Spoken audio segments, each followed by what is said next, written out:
toutes et à tous les amis, on se retrouve pour la review du Royal Rumble 2025.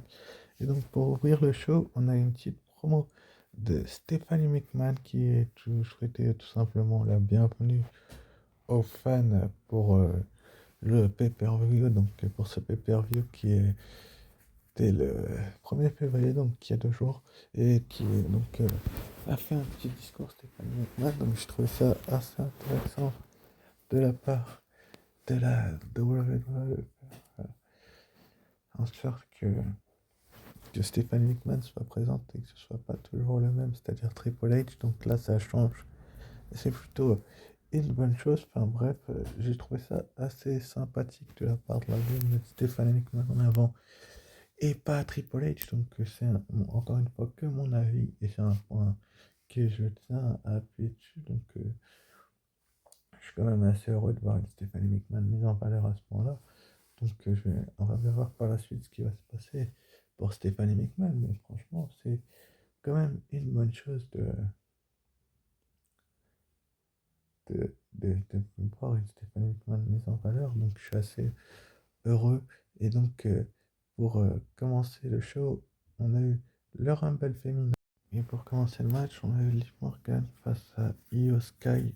Combat assez intéressant. Les deux jeunes femmes se connaissent depuis un bon petit bout de temps, vu qu'elle s'était affrontée à Saturday Night Main Event pour le titre lors de la première édition. Liv Morgan avait battu Io Sky, franchement. J'ai beaucoup aimé leur résistance parce qu'elles sont quand même restées assez longtemps dans le match. Et sans L2 et la numéro 3, Roxanne Perez, que je reviendrai sur sa performance un peu plus tard, je pense que le match n'aurait pas été d'une bonne qualité, donc j'étais quand même assez heureux de la part de la WWE qu'il fasse un tel scénario avec Liv Morgan et Io Sky, deux excellentes catcheuses qui sont à mettre en valeur pour le futur. Sacrée performance des deux, 1h06 chacune, franchement, fallait le faire et j'étais quand même assez heureux de les voir réaliser une telle performance. Il y a eu beaucoup de catcheuses éliminées avant elle et je pense que la WWE a fait une bonne chose en faisant ça. Même si je pense qu'ils auraient pu faire durer leur performance. Enfin bref, je préférais y revenir. Ensuite, après, donc, vous savez, je ne m'avais pas revu depuis 2 ans. Si je dis pas de bêtises, et franchement, j'étais quand même assez ravi de la revoir. Même si ça s'est prévu un petit peu en dernière minute et qu'elle a récupéré apparemment la place de Shotzi qui devait également participer à ce Royal Rumble féminin. Finalement, c'est Alexa Bliss et moi, personnellement, je préfère largement que ce soit Alexa Bliss que Shotzi qui soit dans ce match-là.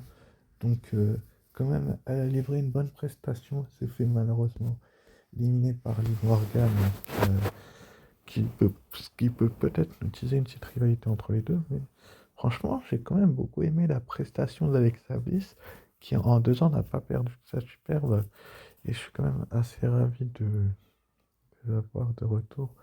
Même si ça faisait 2 ans qu'on ne l'avait pas vue du côté de la WWE, là c'est quand même une bonne chose de la voir revenir.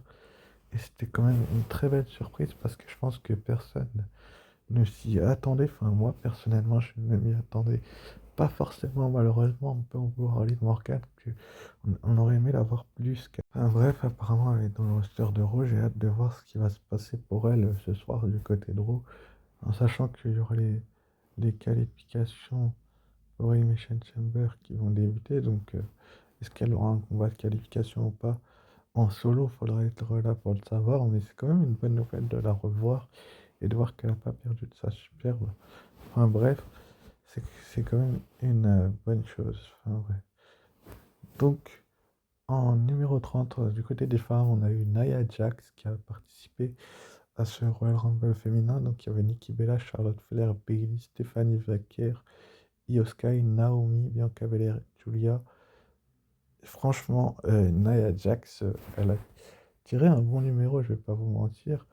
Et c'est quand même une bonne chose de la voir tirer un aussi bon numéro. Je pense que la douleur aurait pu faire beaucoup mieux que ça et la faire rentrer beaucoup, beaucoup plus tôt. Enfin, elle n'avait pas le 30, je crois qu'elle avait le 29, pardon, mais quand même, elle est rentrée assez tardivement dans le match. Et c'est dommage, je trouve de la part de la 2 de la faire rentrer aussi tardivement. Donc la 2 va faire en sorte de faire une grosse prestation. De Nia Jax, donc elle avait déjà le record d'élimination, mais là ce qu'elle va faire c'est exceptionnel. Enfin, excusez du peu quand même. Julia qui est la championne NXT, je tiens à le rappeler, qui va défendre son titre à Vengeance Day, je crois que c'est dans 1 ou 2 semaines. Euh, Son titre qu'elle a remporté récemment face à Roxanne Perez, face à cette dernière et Bailey. Donc, c'est à voir ce que la 2 va réaliser comme performance. Éliminer Bailey, Stephanie Baker, Io Sky, Naomi. Je crois qu'il y a Liv Morgan aussi. Euh, euh, Bianca Belair et Naomi. Et même, je crois qu'elle va éliminer un petit peu plus tard. Donc, non, je crois pas qu'elle va éliminer Bailey, excusez-moi. Mais Nikki Bella, du coup, va éliminer Bailey. Roxanne Perez ne sera pas éliminée. Mais elle va éliminer Nikki Bella ensuite, par la suite, un tout petit peu plus tard dans le match. Sur l'image juste après. Donc Nikki qui met un coup accidentel à Bailey pour l'éliminer du match. Bailey qui ne fait pas l'exploit de remporter 2 Royal Rumble consécutifs comme elle avait fait Cody Rhodes l'année dernière. Voilà, Bailey n'a pas réussi à le réaliser cet exploit là. Ensuite après donc Nia Jax va en profiter pour éliminer la revenante en numéro 30. Celle qui a effectué son retour. On ne sait pas si c'est à temps plein ou pas, mais il y a de fortes probabilités qu'elle soit de retour à temps plein. Enfin bref, en tout cas, Nikki Bella donc élimine Bailey avec une droite accidentelle, comme vous pouvez le voir sur l'image. Bailey va être éliminée et ne gagnera pas ce Rumble-là. Enfin, pas cette année, en tout cas, pas 2 années de suite. Peut-être avec 2 années d'intervalle, on verra bien qui leur remportera dans un an, mais ensuite, ça sera en Arabie Saoudite, donc ça va être un petit peu plus tôt. Donc plus simple de suivre, on verra bien ce que la WWE va réserver aux catcheuses, mais là, franchement, je suis assez stupéfait du fait que Nikki élimine Bailey, donc c'est quand même une bonne chose. Donc ensuite, après, comme je vous ai dit, Nia Jax va en profiter pour éliminer Nikki Bella. Donc Charlotte Flair va en avoir un peu marre, on la voit derrière attendre ce qui se passe. Donc il va arrêter du coup à la fin Nikki Bella. euh, non, pardon, Nia Jax, Charlotte Flair et Roxanne Perez. Roxanne Perez qui est restée hyper longtemps dans ce match et qui pour moi mérite vraiment d'avoir les devants de la scène. Regardez, ensuite après du coup Nia Jax va tenter de se payer, excusez-moi l'expression, Roxanne Perez, mais Charlotte Flair va en profiter pour éliminer Nia Jax. Donc Nia Jax n'ira pas dans le main event de WrestleMania cette année. Franchement, je suis quand même assez stupéfait du nombre d'éliminations quand même qu'a fait Nia Jax. Elle a éliminé 9 catcheuses, c'est quand même énorme. Enfin, personnellement, je trouve ça beaucoup pour une catcheuse, mais bon, faut la montrer et la construire assez forte, donc je suis quand même assez ravi de la part de la WWE qui fasse en sorte de faire ça. Donc du coup, ensuite, après, à la fin, il va rester Charlotte Flair et l'ancienne championne NXT, Roxanne Perez. Roxanne Perez qui va tenter d'emmener en rana Charlotte Flair, mais va se faire contrer. Elle va lui mettre un coup de bélier pour la repousser. Mais Charlotte Flair va faire va prendre de l'élan et va mettre un big boot à Roxanne Perez pour l'éliminer. Franchement, je suis quand même assez déçu du fait que on donne un petit peu. C'est pas qu'on lui donne tout, c'est que c'est vrai qu'elle revient à peine, Charlotte Flair, et on l'a mis sur les devants de la scène tout de suite. Enfin, quand même, elle avait prévenu qu'elle allait revenir et qu'elle revenait pas pour rien, mais je sais pas, j'ai l'impression quand même que Roxane Perez, vu la performance qu'elle a faite, par contre, elle peut mériter un match de titre assez rapidement, avec apparemment, elle va rejoindre assez rapidement le roster principal et qu'elle a impressionné les officiels. Franchement, elle est restée dans les 2 dernières, hein, avec Charlotte Flair. Et c'est quand même Charlotte Flair en face. Je tiens à le rappeler, pour ceux qui ne le savent pas, bah, Charlotte Flair, c'est quand même une 13 ou 14 fois championne, je crois. Donc forcément, Charlotte Flair était plus fraîche que Roxanne Perez, donc c'est logique un petit peu qu'elle l'élimine. Mais franchement, Roxanne Perez, elle a fait une performance hors norme, hors du commun. Et j'ai hâte de la voir dans le roster principal. Donc c'est Charlotte Flair qui remporte ce Royal Rumble féminin. J'avais prédit une victoire de Bianca Belair. Je me suis planté. J'aurais dû écouter ma voix de la raison et dire Charlotte Flair. Mais Charlotte Flair, franchement, ça c'était prévu depuis novembre apparemment qu'elle gagnerait ce Rumble là. Mais quand même, c'est quand même une bonne nouvelle maintenant. Et elle sera là lors du Raw de ce soir. On va bien voir si je vais pouvoir. Normalement, je ferai une review. Normalement, je ferai une review du Raw de ce soir, mais elle sera là. Et en tout cas, c'est elle qui est la grande gagnante de ce Royal Rumble féminin. Elle a son passe-droit, son ticket direct pour la main event, soit de la nuit 1, soit de la nuit 2 du main event de WrestleMania 41 contre la championne de son choix, soit Tiffany Stratton, la championne féminine du côté de SmackDown, soit la championne du monde du côté de Mami Rhea Ripley. On va bien voir quel sera le choix de Charlotte Flair, quels seront ses premiers mots. Bon, je vais dire que c'est un point neutre parce que je m'y attendais pas forcément. Je ne m'attendais pas forcément à cette victoire de Charlotte Flair. J'aurais préféré que ce soit un autre nom parce que pour moi, on lui donne tout. Donc, je vais attendre de voir la suite. Si elle accepte de mettre Tiffany Stratton en avant, je serais heureux et je pourrais dire que c'est un point positif que cette victoire parce qu'elle aura accepté de perdre. Mais sinon, bah, je serais aussi heureux de la revoir championne, même si c'est un point qui sera un peu plus négatif. Mais en tout cas, c'est une belle victoire pour elle et j'ai hâte de voir ce qu'elle va faire à Roux. Ensuite, après, donc, on a eu le WWE Tag Team Championship Match, Duo of Strong pour les titres, donc Jay White, Johnny Gargano et Thomas Ciampa contre les Motor City Machine Guns, donc Chris Sabin et Alex Shelley. Les titres par équipe étaient remis en jeu et franchement, j'ai bien aimé le match, même si j'ai trouvé que le résultat en lui-même, il n'a pas été d'une très très bonne qualité. Enfin, c'est pas qu'il a été d'une très très bonne qualité, c'est qu'il était trop prévisible. En fait, quand la WWE fait un match comme celui-ci, il est beaucoup beaucoup trop prévisible, je trouve personnellement. Le résultat beaucoup beaucoup trop prévisible. Donc DIY a quand même livré une certaine grosse prestation. Mais bon, les Motor City Machine Guns, pour moi, ils sont pas assez mis en avant. Enfin, ils sont pas restrictifs, hein. Franchement, deux ou trois tombés. Là, il y a eu 2-0 pour DIY. Franchement, j'aurais préféré qu'il y ait deux, hein. Je ne vous cache pas que les Motor City Machine Guns, ils auraient dû au moins mettre un tombé. Parce que là, ça les décrédibilise complètement. C'est une équipe que j'admire énormément, que j'apprécie beaucoup et que j'aurais préféré voir inscrire au moins un tombé en compte de 3. La DIY a mis le premier tombé. Après, Motor City Machine Gun, c'était pas loin d'égaliser, je vais pas vous mentir. Et c'est un peu là où je trouve ça dommageable, c'est que ils ont préféré faire intervenir deux personnes cagoulées, donc je reviendrai un peu plus fort. Parce que vous savez très bien de qui je parle, je pense, si vous avez suivi le PLE, que de faire en sorte de, de tout simplement mettre en avant d'autres talents. Donc, je vais pas vous mentir. Je suis quand même assez déçu du fait que cette équipe-là soit intervenue. Mais bon, le match en lui-même, il était quand même d'une bonne qualité. Mais Motor City Machine Guns, pour moi, il doit au moins mettre un tombé. C'est-à-dire que en moins un contre deux trois que de fois de faire intervenir. Donc, vous allez très vite le comprendre. Montez Ford et Angelo Dawkins avec une béquille et mettre un coup de béquille.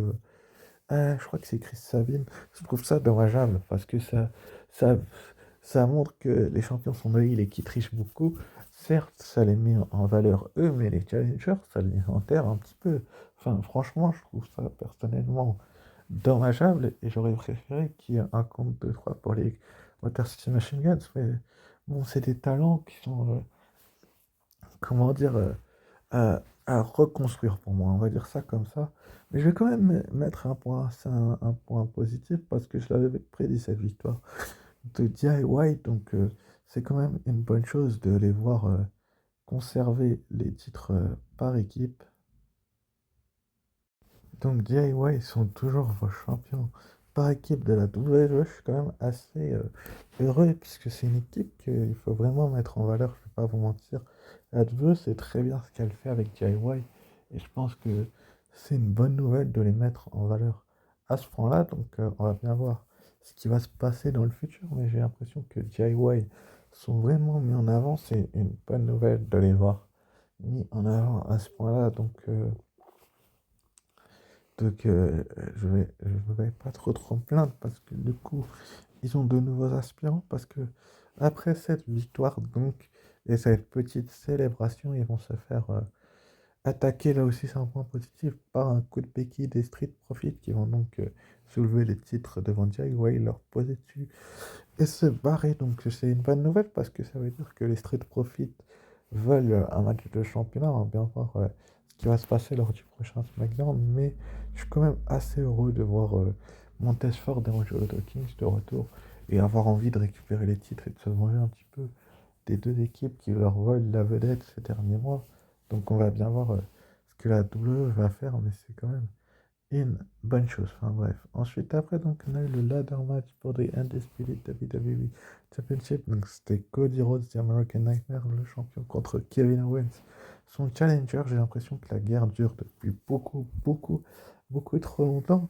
Et j'ai l'impression que surtout Cody Rhodes et Kevin Owens s'aiment pas du tout. Enfin, que ce soit dans le kickflip ou dans la vraie vie, j'ai l'impression qu'ils s'aiment plus en fait. Tellement c'est bien fait, tellement c'est bien construit.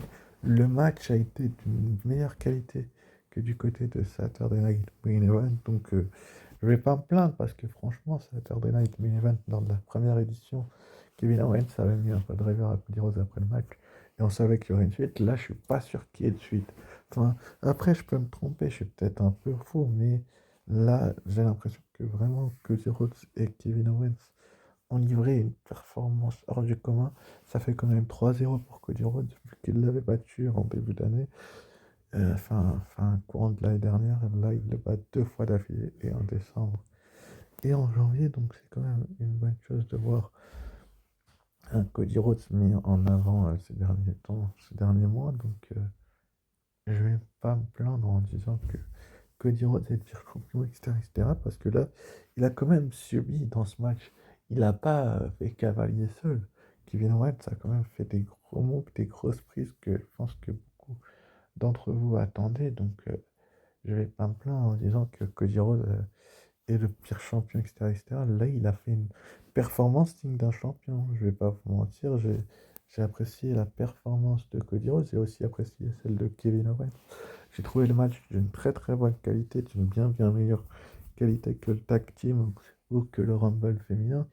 Enfin, le Rumble féminin était quand même assez bon, mais c'était largement mieux que le tag team, c'était largement mieux que les derniers combats de Kevin Owens à SmackDown ou de Cody Rhodes. Mais franchement, là, je vais mettre Kevin Owens en avant, certes, mais là, pour moi, que Kevin Owens, cette défaite-là, il va en ressortir grandi parce que franchement, ça a renforcé son personnage de heel. Il a beaucoup subi, etc., etc. Donc, certes, Cody Rhodes est overpush si vous voulez, mais pour moi, là, il a mis Kevin Owens clairement en avant dans ce match-là. Je ne veux pas vous mentir, j'aurais préféré que le match dure encore un peu plus longtemps pour qu'il le fasse encore un peu plus souffrir, mais là, il a poussé à ses limites Kevin Owens. Kevin Owens s'est mis en avant. Et Cody Rhodes est toujours votre champion indisputé et va continuer de régner. C'est un peu le visage là-dedans vers la route de WrestleMania. Donc je vais pas vous mentir, je vais pas me plaindre. Je vais pas me plaindre parce que ça a été certes assez long, mais elle est divertissante. J'espère qu'elle n'est pas terminée et que si elle est terminée, il y aura un nouveau challenger pour Cody Rhodes. Apparemment, Cody Rhodes s'est blessé dans la storyline lors de ce match-là. Mais enfin bref, c'est un point positif là aussi que Cody Rhodes reste champion. Ensuite, après, donc, on a eu Joe Hendry qui a fait son apparition dans le Royal Rumble masculin. Donc, c'est Rey Mysterio et Penta qui ont commencé le match. Mais je vais pas mettre les Devil Match à chaque fois. Enfin, bref, Joe Hendry, le champion de la TNA, un catcheur que beaucoup d'entre vous apprécient si vous regardez les TNA Impact le jeudi. C'est un monsieur qui a catché à dos également du côté d'NXT plusieurs fois. Donc, pour la bonne nouvelle, c'est une bonne chose de voir un Joe Hendry vraiment mis en avant. Donc, c'est à voir dans les prochains jours, dans les prochains mois, ce qu'ils vont faire avec Joe Hendry. Mais franchement, le champion de la TNA qui est Joe Hendry qui va être donc éliminé par Roman Reigns finalement assez rapidement. Vu que Roman Reigns, surprise que de le voir dans le Royal Rumble match, hâte de le revoir à deux assez rapidement. Hein, bref, donc les six derniers, c'était donc Seth Rollins, Seth freaking Rollins, CM Punk, John Cena, Roman Reigns et Jey Uso et Logan Paul Donc, ça a été quand même une sacrée prestation de tous les lutteurs lors de ce Royal Rumble masculin. Mais donc, finalement, ça va partir un petit peu en cacahuète. C'était quand même les six top stars de ce match. Six gros noms, six favoris même, je dirais. C'était quand même une sacrée performance, une sacrée belle histoire pour chaque protagoniste de ce match. Et je vais pas vous mentir en vous disant que la faisait en sorte d'avoir une très belle, un très beau six derniers carrés, donc six derniers noms qui restaient dans le match. Donc Penta a fait quand même une sacrée prestation parce qu'il est arrivé en numéro un et qu'il restait quand même 42 minutes. Mais après Penta, on a quand même ces six hommes-là qui ont fait aussi une très belle perf, surtout Roman Reigns qui est arrivé en numéro 16. Et après, Jey Uso est arrivé en numéro 20, 23 pour John Cena, 24, CM Punk et Rollins, c'est le 25. Et Logan Paul, je crois qu'il est arrivé en numéro 30. Mais on peut féliciter Penta et puis Roman Reigns et Jacob Fatu qui ont fait quand même beaucoup d'éliminations. Je crois 4 chacun qui ont du coup eu le record de cette année. Mais bon, le record surtout Rumble confondu reste à Braun Strowman qui en est à 8, je crois. Et qui a d'ailleurs éliminé Jacob Fatu. On va voir si la vérité continue du côté de SmackDown. Mais c'est quand même un point positif finalement, ça va partir un petit peu en baston général. Donc on va voir Reigns avec Logan Paul, je crois. CM Punk, Eric Rollins et Jey Uso avec Cena, ou Jey Uso, Logan Paul et Reigns, Cena, je sais plus exactement. Non, je crois que c'est Reigns, Rollins, Punk, Jay et Logan Paul, John Cena. Enfin, bref, quand même, c'était quand même une bonne chose de voir ces six derniers-là, derniers actifs compétiteurs à Indianapolis pour ce Royal Rumble masculin. Donc c'était quand même une bonne chose de voir un tel scénario et d'avoir ces six gros noms pour finir le match parce que je pense qu'il fallait des gros noms comme chez les femmes pour finir la rencontre. Et donc CM Punk va éliminer donc Roman Reigns et Seth Rollins à un moment donné où ils étaient en train de se foutre un petit peu sur la tronche. Donc CM Punk, Roman Reigns devait une ferveur à Seth Rollins, mais il va finalement éliminer les deux CM Punk. Donc ils vont être plus que 4 avec Logan Paul et John Cena et Jey Uso. Donc c'est quand même une bonne chose à ce moment-là. On se dit que ni Rollins ni Reigns ira dans le main event de WrestleMania. Mais malheureusement, pour mon pronostic, et encore une fois, je me suis fait un petit peu avoir, j'ai envie de vous dire, bah finalement, juste après cette élimination-là, Logan Paul va en profiter pour éliminer donc CM Punk accidentellement. Suite après, donc Rollins va mettre un stomp à Roman Reigns à l'extérieur du ring. Et, euh, Punk et Rollins vont se battre. Donc ça promet s'il y a une rivalité entre ces trois-là dans le futur. Donc il restait sur le ring. Donc John Cena, Logan Paul et Main Event Jey Uso. Main Event Jey Uso qui a fait énormément de bruit. Et franchement, je suis quand même assez impressionné de la part de la WWE de faire en sorte que ça. Et donc, ensuite, après, on va avoir John Cena qui va éliminer Logan Paul avec un coup de la corde à linge. Donc, c'était le final 3 à ce moment-là. Jey Uso qui est quand même resté combien de temps? 25 minutes dans le match. Enfin, Logan Paul, non, 30 minutes, plus de 30 minutes. Cena 25 et Logan Paul une dizaine de minutes. Et il va se faire éliminer par John Cena. Donc, il n'ira pas dans le main event de WrestleMania Logan Paul.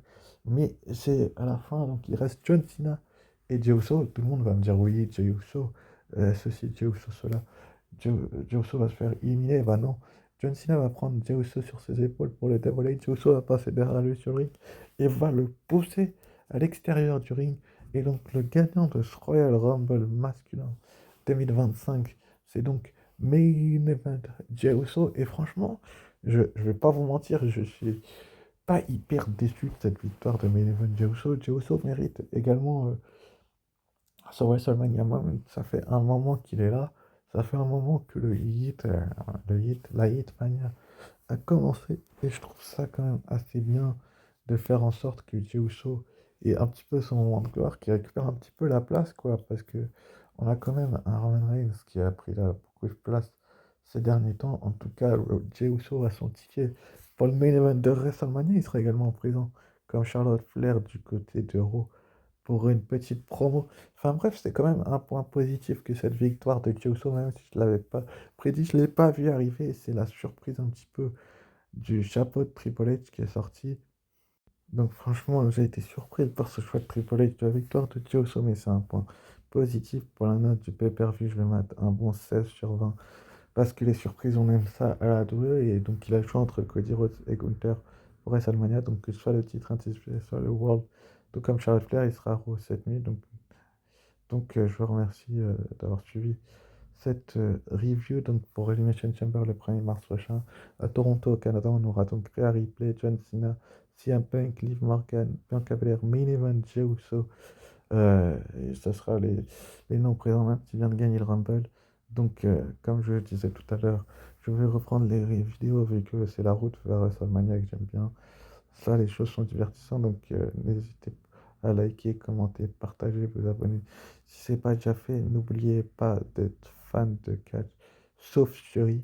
Pour ce, je vous dis ciao, bye et à demain pour la revue de Raw. Ciao, bye, à très vite.